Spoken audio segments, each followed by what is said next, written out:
During family dinner, my mom told my teen daughter, "He can't give you a real life." "Daddy, why would she say that?" she asked. I didn't crack, I paid the bill. A few days later, the police were at her house. I can still hear the scrape of her fork against the china, sharp as a blade. The way Emily's eyes searched mine, looking for a truth I couldn't give her right there. I thought ignoring my mother's poison would protect my daughter. I didn't realize that night was the first step in a plan she'd been building for months. Linda had always been skilled at timing her words. Never in private, never in a way that could be brushed off as a misunderstanding. She waited until the laughter had faded, until everyone's forks were down, until all eyes were naturally drifting toward her. "She's a bright girl, Michael," my mother said, eyes flicking toward Emily with something that looked like kindness, until she added, "It's just, he can't give you a real life." The clink of glassware stopped. My aunt froze with her wine halfway to her lips. Emily's head turned toward me, her face flushing a deep pink. "Daddy, why would she say that?" Her voice cracked halfway through, the kind of sound that twists something deep inside a father's chest. I swallowed every word that wanted to come out. "Let's just eat," I said quietly, but my voice carried in the silence. Linda leaned back in her chair, satisfied. A few cousins exchanged glances.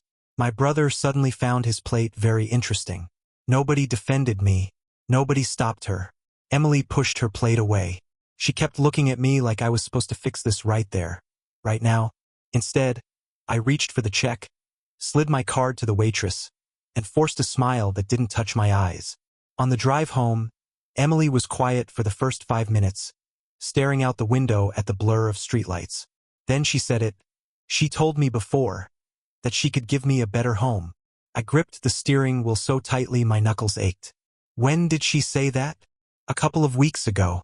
She said I should think about it if I ever wanted to live somewhere nicer." My mind flashed back to little comments Linda had made over the past year. Always sweet on the surface, but with a sharp hook underneath. "Don't worry, honey. Grandma always has a place for you. If your dad's too busy, I can take care of you." I'd brushed them off, told myself she was just overstepping in that harmless, grandmotherly way. We stopped at a red light. I turned to her. "We're fine, Emily.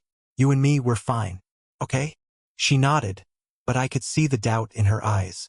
The rest of the ride home, my brain kept circling the same thought. If she'd said this much to Emily, what had she been saying to everyone else? The next morning, I noticed my phone buzzing more than usual. 2 missed calls from my brother. A text from my cousin that read, "Ignore her. She's just being dramatic." I didn't reply. By Monday, I had pieced together enough from overheard family chatter to realize this wasn't just about that dinner. Linda had been telling people, quietly, strategically, that Emily might be better off living with her. She told an aunt I couldn't provide stability, and hinted to a neighbor that she'd helped raise Emily more than I did. I thought about confronting her. I even rehearsed it in my head. Driving over, walking into her house, calling her out in front of anyone who'd listen. But something told me that was exactly what she wanted. For me to blow up, to give her proof I was unstable. Instead, I did the opposite. I waited. I watched. On Tuesday night, Emily mentioned something new, something that made my stomach turn. Grandma said she might talk to someone about me living there, like someone official. That was the moment I knew this wasn't just manipulation. It was a move, a legal one. I used to think Linda's jabs were just part of her personality. Barbed little comments she'd toss like breadcrumbs for me to step over. But that night at dinner stuck with me, playing in my head until it bled into older memories. They started connecting, one after another, like dots in a picture I'd been too blind to see. It wasn't the first time she'd questioned my ability to be a father. Not by a long shot. The first real crack came last spring during a PTA meeting. Emily had just been nominated for the regional science fair. I was proud, grinning like a fool in front of the teacher. But Linda, sitting beside me like she owned the place, leaned toward Mrs. Chan and said, almost casually, "We're just so glad she has opportunities, even if resources at home are limited." She gave me that sweet, pitying smile she's mastered over the decades. I remember Mrs. Chan's eyes flicking to mine, then quickly away. I laughed it off, but something inside me tightened. Back then, I told myself she just had a weird way of showing pride. Now, I can see it for what it was, planting a seed. It didn't stop there. At neighborhood gatherings, she'd find ways to work in stories about how raising Emily alone must be exhausting. As if Sarah, my ex, wasn't still sharing custody. In front of the Petersons, she once said, "I try to help Michael where I can. He's doing his best, but it's hard on a man without a stable partner." My jaw clenched so hard that night I thought I'd chip a tooth. At the time, I thought she was just undermining me out of habit, some old family power play. But after that dinner, I started digging. I went through my old texts with Sarah, looking for patterns. And there they were. Little things I'd missed before. Sarah suddenly asking if Emily had enough clothes, or if I'd been keeping up with school fees, always right after a weekend at Linda's.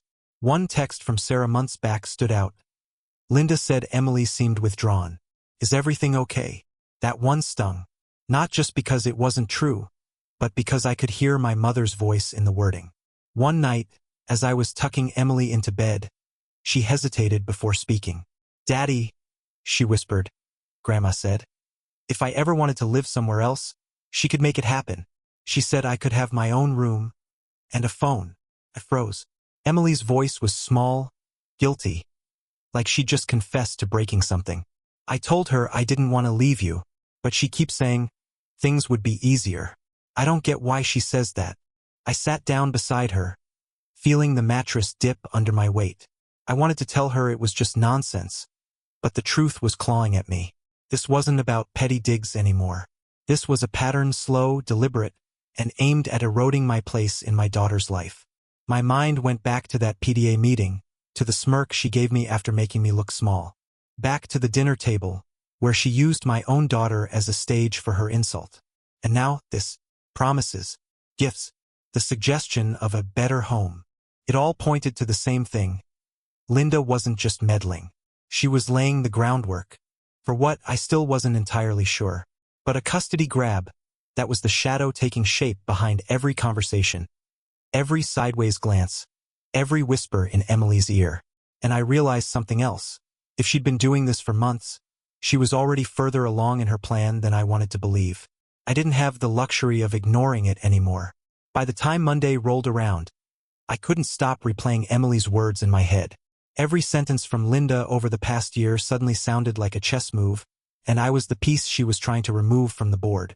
So, I booked the earliest appointment I could with Mark Delaney, my lawyer. Mark wasn't the warm, hand-holding type. He had the kind of blunt, direct delivery that either made you trust him instantly or made you want to walk out of the room. I trusted him. When I finished explaining everything, from the PTA meeting to Emily's confession, Mark leaned back in his chair and steepled his fingers. "Michael, you're looking at a potential parental alienation case. But here's the thing, suspicion isn't evidence. We need her in her own words, her own actions, on record. Every whisper she's made needs to be something you can hold up in court." He slid a notepad toward me. "Document everything. Dates, times, and exact quotes. If she sends messages, don't delete them. If she calls, let her talk. Hell, get a recorder on your phone if it's legal here." He paused, studying my face. "And we're going to dig. Have you ever looked into her financials?" That caught me off guard. No. Why would I? Because if she's trying to play long game with custody, she'll need to show she can provide better than you. That means painting herself as stable. And from what you've told me about her, I'd bet money she isn't. That night, I started digging. It felt wrong at first, snooping into my own mother's life, but the more I found, the less guilt I felt. Mark was right. Stability wasn't in Linda's vocabulary. Public records showed she'd made a series of risky investments. 2 condo projects that never got finished. A boutique she'd funded that shut down in under a year. The IRS had filed a lien against her for unpaid taxes 3 years in a row. And buried in county filings, I found something that made my stomach drop. She'd co-signed a personal loan with Sarah. I called Mark immediately. "What does that mean?" "It means they're financially linked, which means this isn't just her acting alone. Sarah's got skin in whatever game this is." That connection was a gut punch. My ex-wife and my mother, 2 people I'd thought just tolerated each other, might have been working together. 2 nights later, I got my first real break. Linda called. her voice syrupy sweet like she'd just stepped out of a Hallmark movie. I put her on speaker, hit the record button on my phone, and let her talk. "Michael," she said, "you know I only want what's best for Emily. I can make her life better. She'd have more opportunities, more stability, things you just can't give her right now." I bit back my instinct to snap. "You mean without me?" She chuckled softly, like I was being ridiculous. "Don't twist my words. I'm just saying, sometimes a child thrives more when the environment changes." I didn't push further. I didn't have to. She'd already given me exactly what I needed, in her own voice. When I played it for Mark the next day, he nodded slowly. "That's a start. Not enough to win outright, but it's a thread we can pull." Then he surprised me. "I want to bring someone in. He's discreet. He knows how to follow trails people don't want followed." That's how I met Detective Harris. Harris was a wiry man in his 50s, with sharp eyes that didn't waste time on small talk. He listened while Mark summarized the situation, barely blinking, just jotting notes. When Mark mentioned the co-signed loan with Sarah, Harris finally spoke. "That tracks," he said quietly. "Linda's name's already on my desk. She's been on and off the radar for some questionable financial dealings. Nothing we can pin yet, but she's tied to a couple of people we're actively looking into." I sat up straighter. "So you think?" "I think you sit tight," Harris interrupted. "Because if what we're working on breaks the way I think it will, she won't just lose a custody fight. She'll be fighting to stay out of court for other reasons." It was strange, being told to wait when every nerve in my body screamed for me to act. But Harris made it sound like there was a bigger game in motion, one where Linda wasn't just playing against me, but against people who were finally keeping score. Before we left, Harris looked me dead in the eye. "In the meantime, don't let her see you rattled. The second she thinks you're on to her, she'll get smarter. You need her to be overconfident." On the drive home, I realized how dangerous this had become. This wasn't just family drama anymore. It was moving into territory where lawyers, detectives, and courtrooms were inevitable. And while Harris might have told me to wait, I knew I couldn't just sit on my hands. If a bigger opportunity was coming, I needed to be ready to strike the second it appeared. I didn't knock. I just opened her gate and walked up the cracked stone path. The same one I trudged as a kid, when she'd summoned me for lectures I didn't want to hear. This time, the roles had shifted. My phone was already recording, tucked in my jacket pocket, the mic angled toward where I knew she'd be, sitting in that stiff armchair by the window. She looked up from a glossy magazine when I stepped in, her smile practiced, like she'd been expecting me. "Michael," she said warmly, too warmly, "finally decided to come around? I was beginning to think you didn't care about family anymore." I ignored the bait. "We need to talk." My voice was level, stripped of any heat. Her eyes flicked over me. Coat zipped, shoulders squared, no visible anger. It must have thrown her. She set her magazine aside with a sigh, settling into that perfect blend of martyrdom and authority she'd honed over decades. "If this is about dinner, I already told you I was just being honest with Emily. She deserves the truth." "The truth?" I repeated, letting the words hang like smoke. "Or your version of it?" She leaned forward, clasping her hands. "Michael, you've always been so sensitive. I'm just concerned. You work long hours, you're barely home, and, well, let's be honest, you've never been able to give her the stability she needs." It was a line she'd used before, but now I needed more than the usual digs. So I stayed quiet, letting her fill the silence. She did right on cue. There are people in the right offices who already see that. Those who understand Emily might do better somewhere else. There it was. My chest tightened, but my face didn't move. The words were gold. Proof she'd been laying groundwork with others, possibly even legal authorities. I just had to keep her talking. "Right offices?" I asked lightly, as if I was curious, not cornered. She hesitated, realizing she'd gone too far. Then the performance kicked in again. Eyes wide, voice pitched with wounded innocence. "Oh, don't twist my words. I'm saying you can't pretend everything's fine forever. I've seen the bills, Michael. You're stretched thin. You can't expect a child to thrive like that." I nodded as if I agreed. The recording would catch every word, including the parts she thought sounded reasonable but were dripping with intent. "I'm not here to fight, Mom," I said, standing. I just wanted to hear where you stand. Now I know. Her mouth tightened. Don't make me the villain in your story. I'm only trying to make sure Emily has a real future. You've made that clear, I replied, heading for the door. I kept my steps, even my breathing steady.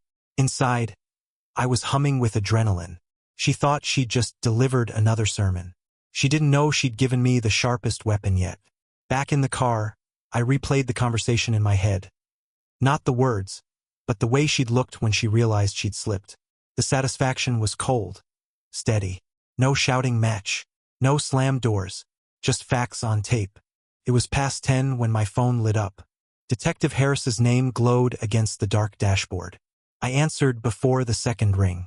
It's happening, he said, voice clipped. Be ready. I didn't ask for details. Whatever it was, I knew it meant the ground was about to shift, and this time not under my feet. For days after the dinner, the air still held that heavy August heat that made the streets shimmer. Emily sat in the passenger seat, her window halfway down, humming quietly to a song on the radio. I told her we were taking the long way to the park. We turned down Maple Drive, the street where I'd grown up, and where Linda still lived in the same brick house with the peeling white trim. But this time, something was different. 2 police cruisers sat parked at odd angles in front of her driveway, their lights flashing red-blue-red against the neighboring houses. The sound of muffled radios crackled in the air. A handful of neighbors stood on their porches, arms folded, faces alert in that way people get when they want to look concerned but can't help enjoying the spectacle. I slowed the car, Emily leaning forward to see. Dad, why are there cops at Grandma's? The question hit hard, but my voice stayed even. Looks like they're just doing their job, kiddo.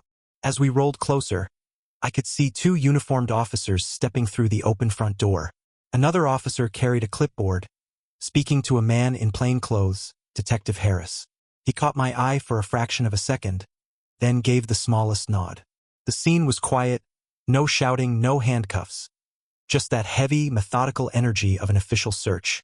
A pair of evidence boxes sat on the hood of one of the cruisers, lids open, waiting to be filled. Emily pressed her forehead against the glass. Is Grandma in trouble? I didn't answer right away. Sometimes, I said slowly, people make choices that catch up to them. Movement at the door pulled my attention.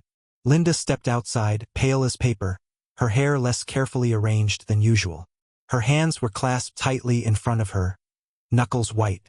She scanned the street as if trying to locate the source of the humiliation pressing in from every direction. Then she saw me, her gaze locked on mine through the windshield. For a moment, neither of us moved. The noise of the police radios and murmuring neighbors faded, replaced by the steady hum of the engine and my own heartbeat. Her expression shifted in a slow, jagged arc. First shock, then recognition, and finally something sharper. Hatred. Not the petty irritation she'd shown at dinner, not the manipulative condescension from our earlier conversations, but pure, unfiltered loathing. She knew. Somehow she knew I'd had a hand in this. I held her stare, my face unreadable. Not gloating, not angry, just there, steady, unflinching. Emily glanced between us. Dad. I gave a small shake of my head. Seatbelt on. We're almost to the park. Linda's lips parted like she was about to speak, but one of the officers touched her arm and guided her toward the porch steps. She didn't resist, but her eyes never left mine until the distance and angle broke the connection. I eased my foot onto the gas, the cruiser lights fading in the rearview mirror as we drove on. Emily turned in her seat, still watching the shrinking image of her grandmother's house. She looked mad. She's having a bad day, I said simply. My hands stayed steady on the wheel, though inside, the tension unwound just slightly. This wasn't the end, not by a long shot, but it was the first real shift in momentum. Detective Harris's voice from days ago echoed in my mind. It's happening. And now it was. The day after the knock at Linda's door, I woke to 3 missed calls from Detective Harris and a single text. Call me. When he picked up, his tone was brisk but edged with a quiet satisfaction. We executed a search warrant. The Financial Crimes Division found enough to keep her tied up in court for months.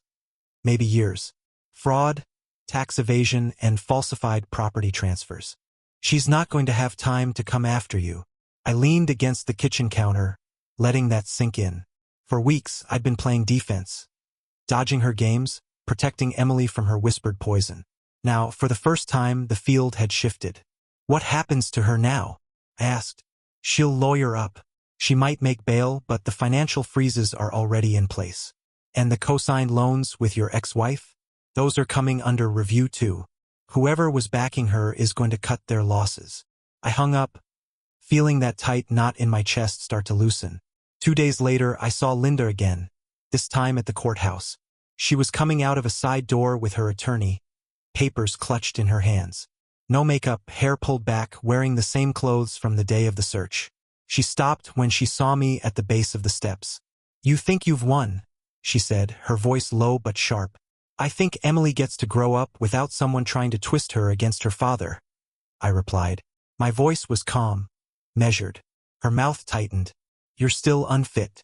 I'll tell anyone who'll listen." "You can," I said, taking a step closer. "But they'll be listening to this too." I tapped the phone in my pocket. The recordings she didn't know I'd already passed to the authorities. For a second, the fight drained from her face. She turned without another word and walked to the waiting car. The weeks that followed were quieter than I'd dared to hope. Emily still asked about her grandmother, and I told her the truth in small doses, enough to answer her questions without weighing her down. She's having to fix some big mistakes, I'd say, and leave it at that. News of Linda's charges rippled through the neighborhood. The same neighbors who'd once stopped to chat with her in the grocery store now crossed the street when they saw her coming. The woman who had spent her whole life curating an image of control and respect was now the subject of whispered conversations and sidelong glances. One afternoon, Detective Harris called again. "You should know, she tried to cut a deal, offered information on other people in exchange for leniency. Didn't fly. The DA's got enough to move forward without her." I thanked him, and he hesitated before hanging up. "Michael, you did the right thing. She'd have kept going until you had nothing left."